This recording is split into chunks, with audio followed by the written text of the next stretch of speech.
ये पाठ भगवत गीता के पहले अध्याय से लिया गया है, जिसमें अर्जुन की मनस्थिति का वर्णन है। अर्जुन ने अपने सेनापति भगवान श्री कृष्ण से कहा कि वह युद्ध भूमि में अपने परिवार के सदस्यों और मित्रों को देखना चाहता है, जो दोनों पक्षों में खड़े हैं। भगवान श्री कृष्ण ने अर्जुन की बात मानी और उसका रथ दोनों सेनाओं के बीच में खड़ा किया। अर्जुन ने दोनों पक्षों में अपने परिवार के सदस्यों और मित्रों को देखा, जिनमें भीष्म पितामह, द्रोणाचार्य, शल्य, शकुनी और दुर्योधन आदि थे। अर्जुन को देखकर कि उसके अपने लोग ही उसके विरोधी हैं, वह दया और करुणा से भर गया।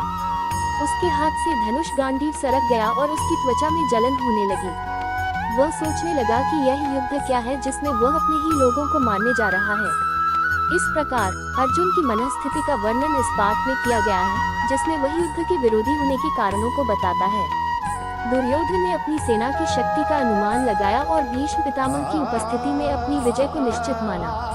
वह भीष्म की महानता की प्रशंसा करता है, जो कि एक महान योद्धा और उनके परिवार के पितामह हैं। दुर्योधन को लगता है कि भीष्म की उपस्थिति में उसकी विजय निश्चित है, क्योंकि भीष्म एक अनुभवी और शक्तिशाली योद्धा है।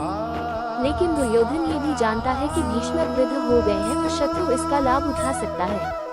इसलिए वह अन्य योद्धाओं से कहता है कि वे भीष्म की सुरक्षा में सहयोग करें और अपनी अपनी स्थिति पर अड़े रहे ताकि शत्रु व्यूह न तोड़ सके। दुर्योधन की रणनीति यह है कि वह भीष्म की महानता का उपयोग करके अपनी सेना को मजबूत बनाए और अन्य योद्धाओं को भी महत्व देकर उन्हें अपनी सेना में शामिल करे। वह जानता है कि भीष्म की उपस्थिति में उसकी विजय निश्चित है, लेकिन वह ये भी जानता है कि युद्ध में कुछ भी हो सकता है। इस प्रकार दुर्योधन अपनी सेना की शक्ति और भीष्म की महानता पर भरोसा करता है, लेकिन साथ ही अन्य योद्धाओं को भी महत्व देता है ताकि वे मिलकर युद्ध में विजय प्राप्त कर सके।